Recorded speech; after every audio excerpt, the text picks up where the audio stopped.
All right, in this video, I'm going to talk about solving or evaluating those summation problems using these formulas for sums of powers of integers.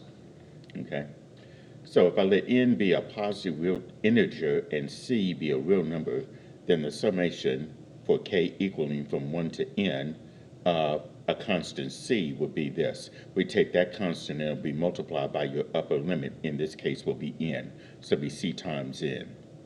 Okay, that means that you're going to be adding that constant n number of times. Then the second one here is the summation for k equaling from 1 to n, just k, would be this expression, n times the quantity n plus 1 divided by 2. And then the third one is the summation for k equaling from 1 to n of k squared. That's going to be equivalent to n times the quantity n plus 1 times the quantity 2n plus 1. That whole thing is divided by 6. And then the last one here, the summation for k equaling from 1 to n of k cubed, or k to the third, would be this. N squared times the quantity n plus 1 squared, all divided by 4. Okay, so here we can use these formulas to help us solve these problems here in example 7 of the calculus handout for section 5.1. Okay, so we're going to start with part A, where we're going to evaluate the following expressions here. So in part A, we have the summation for k equaling from 1 to 20 of k. All right, so now using that rule that we talked about, or one of the formulas that we talked about here, we'll use this one, the summation for k equaling to from 1 to n of k equaling to n times the quantity n plus 1, all divided by 2. So in this case, we can write this as that n times n plus 1, all divided by 2. Now your n in this case is the upper limit. And this is your upper limit right here, which is 20. The 1 down here is your lower limit. The 20 up here above the sigma notation is your upper limit. So n is 20. So that means I can substitute the n with 20. So it'll be 20 times the quantity 20 plus 1 divided by 2. So I have 20 times 20 plus 1, which is 21. So 20 times 21 divided by 2. And of course, we can simplify this by just simply dividing the 2 into 20. That goes 10 times. So 10 times 21 ends up being 210. So the summation for k equaling from 1 to 20 of k would be 210. And that's all we had to do for part A. Now part B, in this case, would be the summation from k equaling from 1 to 7 of the quantity 3k plus 1. Now, here we got the summation of a sum. That means I can write that as the sum of their individual summations. So that means I can write this as the sum for k equaling from 1 to 7 of 3k plus the summation for k equaling from 1 to 7 of 1. So I'm just breaking this up as two separate summations. So in this case here, also I can use that constant multiple rule here for this one right here, because the 3, I can pull that out in front of the summation notation. So it'll be 3 times the summation for k equaling from 1 to 7 of k plus, and I'll bring down the summation for k equaling from 1 to 7 of 1. Now we can use those rules here that we talked about. All right, so I'm going to bring down the 3 times the summation from k equal to 1 to 7 of k. That was this right here, that n over n plus 1 over 2. So let's use that.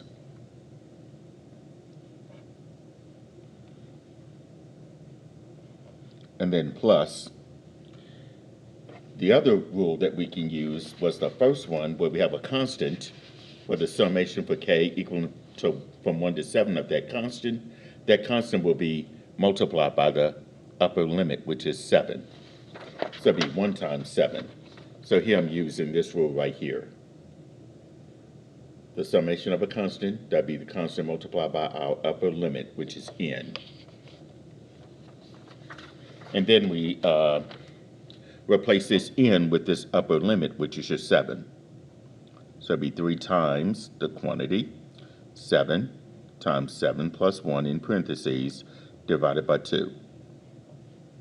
Plus 1 times 7 is 7.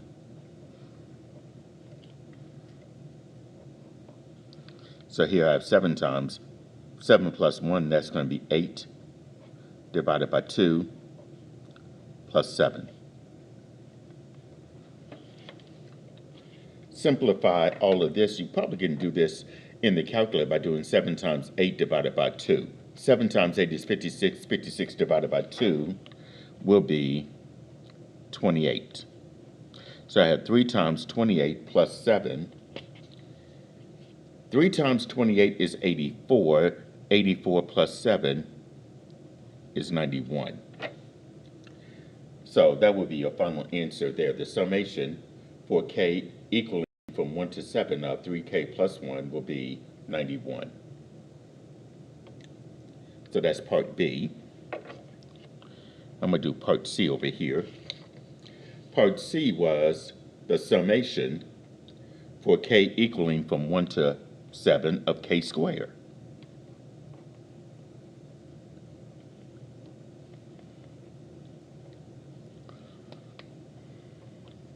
Well, of course, we have the formula for that as well. For k squared, the summation of k squared for k equaling from 1 to n, that would be this. N times the quantity n plus 1 times 2n plus 1, all divided by 6. So I'll go ahead and write that out as well.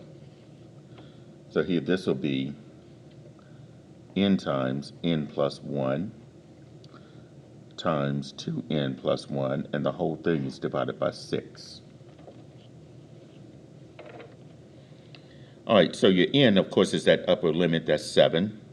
So it'll be 7 times 7 plus 1 times 2 times n, which is 7, plus 1, all divided by 6.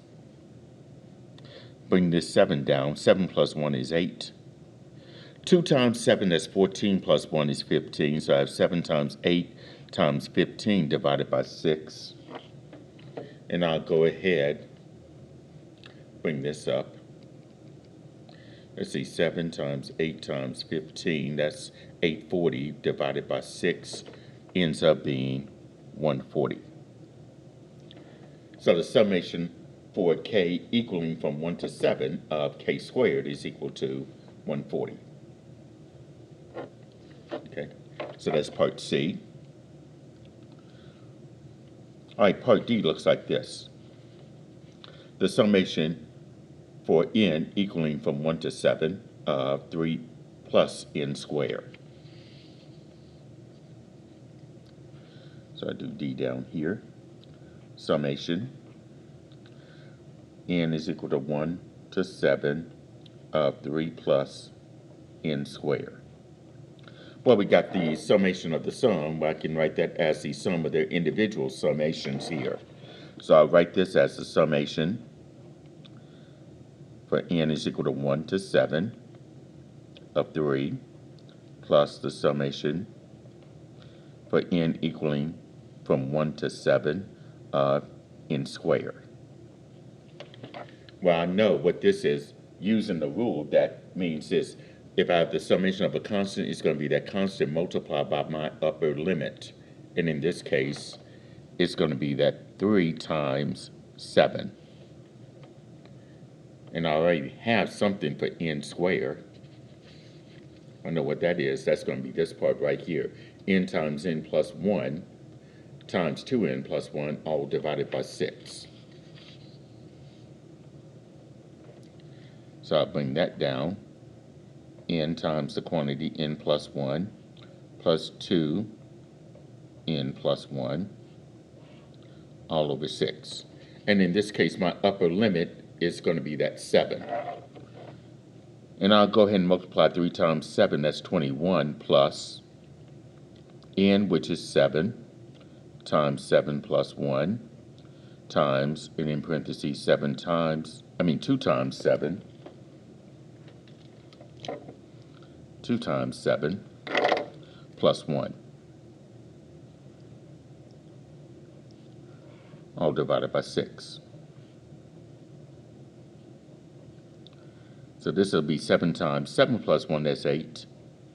2 times 7 is 14. 14 plus 1 is 15. That product will be divided by 6. And I've already done something similar to that in part C. Came up with 140. So 7 times 8 times 15 divided by 6 will give you 140. So 21 plus 140 ends up being 161. So the summation for n equaling from 1 to 7 of 3 plus n squared would be 161. Okay.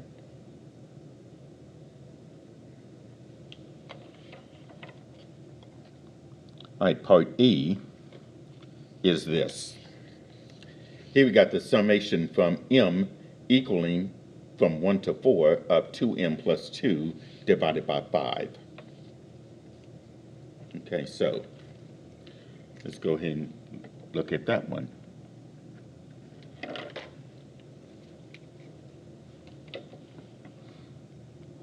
Summation from n is equal to m, I should say m, equaling from 1 to 4.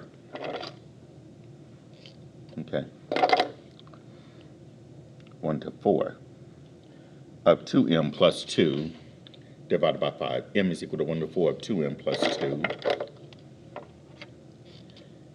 Okay, don't need the parentheses here. 2m plus 2 divided by 5.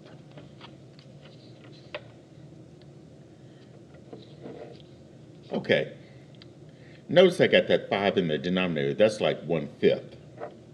So, according to the constant multiple rule, I can pull out the 1/5 in front of the sigma notation. So here, this will be 1/5 times the sum of m equaling from 1 to 4 of 2m plus 2. So I have 1/5 times, and then I'm going to use the sum rule for summations. Since I got the summation of a sum, I can write that as the sum of the individual summations here. So this will be, in this case, notice I got the 2 here. I can pull the 2 out as well, times the sum from m equaling from 1 to 4 of just m plus the summation for m is equaling to 1 to 4 of 2.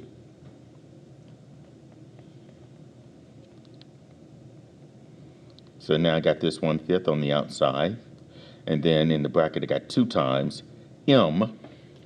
That's going to be, in this case, n times n plus 1 over 2, if you recall. So this will be 2 times n times the quantity n plus 1 over 2. And this will be plus 2 times my upper limit, since it's a constant, 2 times 4.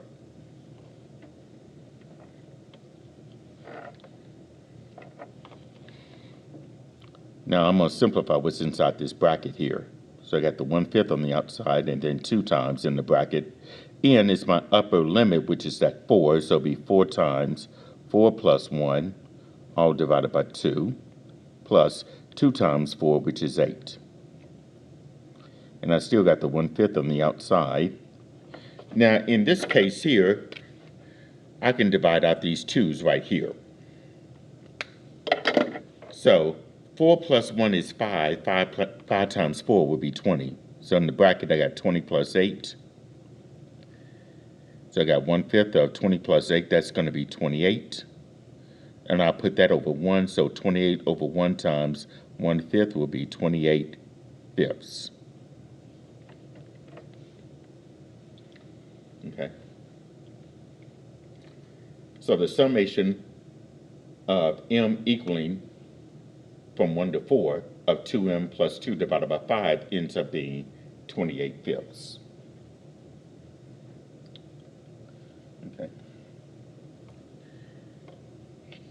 All right, part F looks like this. The summation from j equaling from 1 to 5 of 2j minus 3.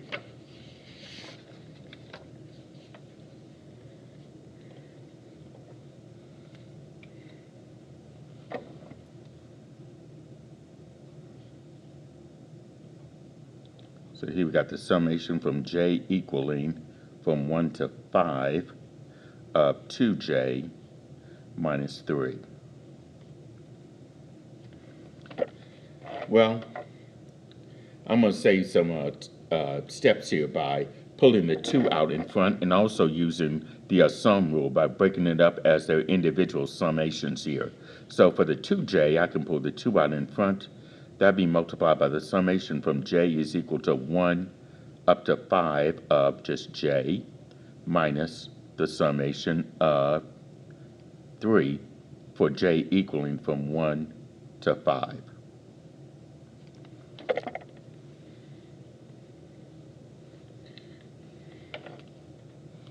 So here I got 2 times.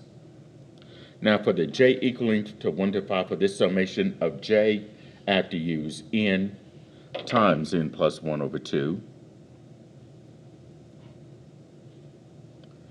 And this one minus, here I got the summation of a constant. I'll take that constant of 3 multiplied by my upper limit, which is 5. Using those rules there that I showed you. All right, n is going to be that upper limit of 5, so it'll be 2 times. And in the bracket, I'm going to have 5 times 5 plus 1 divided by 2. I'm replacing each n with the upper limit, which is 5. Minus, and I do 3 times 5, that's going to be 15. Now notice here, I can go ahead and divide out these 2's here, because that's like 2 over 1, and then I got the 2 in the denominator. Those 2's divide out. 5 plus 1 would be 6. 6 times 5 ends up being 30. And if I subtract 15 from 30, I will get 15. So the summation from j equaling from 1 to 5 of 2j minus 3 ends up being 15.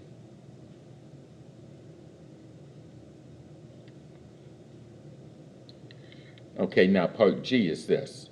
The summation from k equaling from 1 to 8 of k times the quantity 4k plus 9.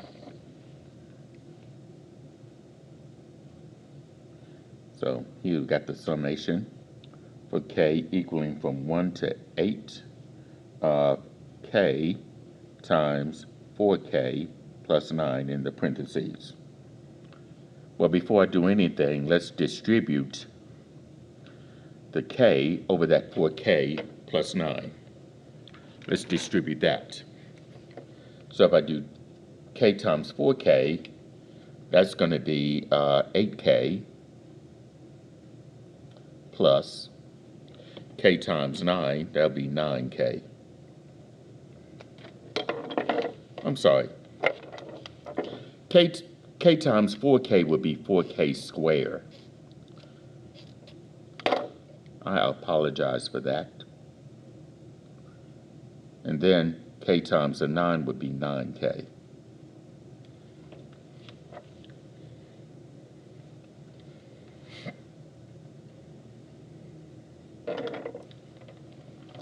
Then I'm going to use the sum rule along with the constant multiple rule by pulling their constants in front of the summation symbols. So like for the 4k squared, let's pull the 4 out in front. So it'd be 4 times the summation from k equaling from 1 to 8 of k squared, plus for the 9k, let's pull the 9 out in front. So it'd be the summation for k equaling from 1 to 8 of just k. So here I got 4 times the summation for k squared. Let's go back to that. Summation for k squared is this: n times the quantity n plus 1 times the quantity 2n plus 1, all divided by 6.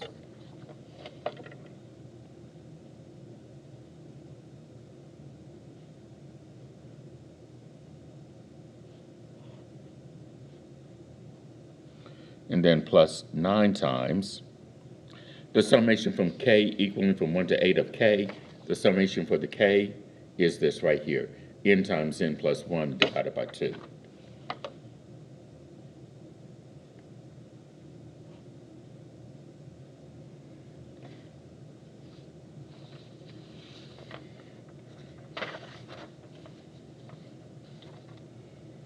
And now let's substitute our n's with our upper limits here, which is, in this case, is going to be 8. So here's what we got: 4 times,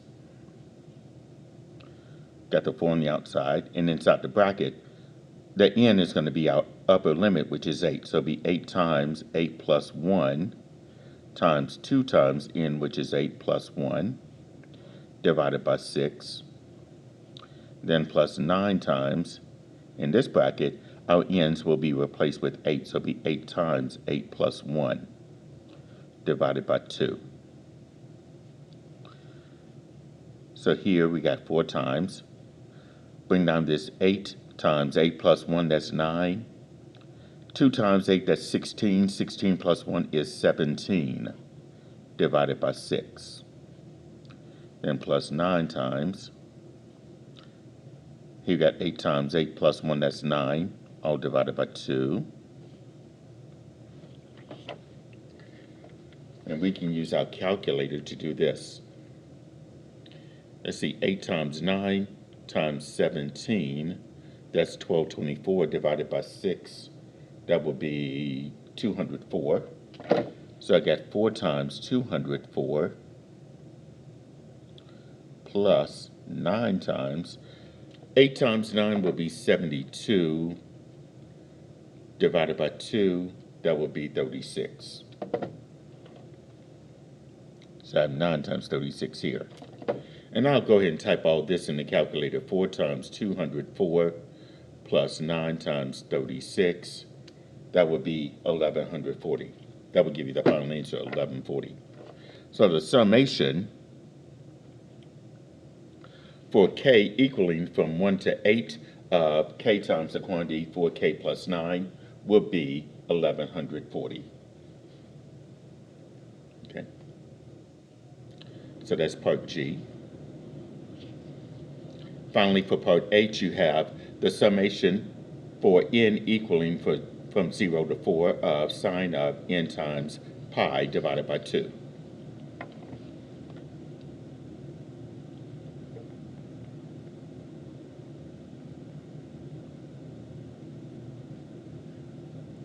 So I'll go ahead and write that down.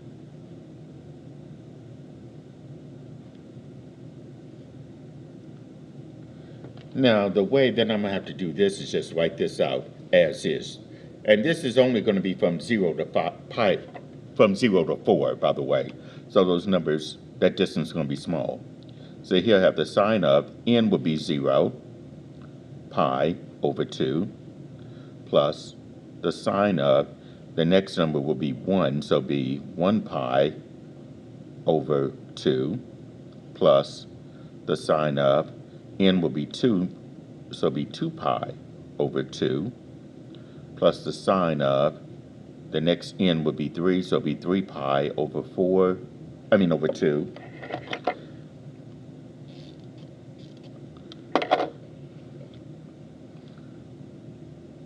And then plus the sine of the upper limit, that's 4 pi over 2.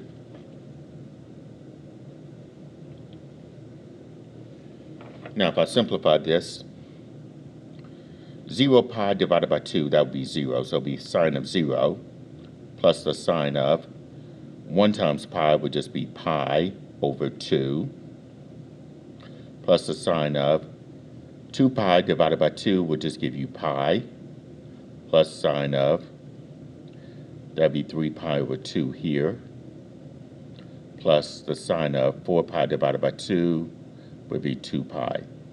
Now this is where you're going to have to use your unit circle to come up with your values for sine of 0, sine of pi halves, sine of pi, sine of 3 pi halves, and sine of 2 pi. On the unit circle, the sine of 0 is 0, plus the sine of pi over 2, that's going to be positive 1, plus the sine of pi, that's 0, plus the sine of 3 pi over 2, negative 1, plus the sine of 2 pi, that's 0. And then combine like terms here. Well, 1 plus negative 1 gives you 0, and 0 plus 0 plus 0 is 0. So the summation from n equaling to from 0 to 4, a sine of n times pi over 2 will end up being 0. Okay? So this is how we use those 4 different summation formulas that I discussed in class to help you solve these types of problems algebraically. Okay?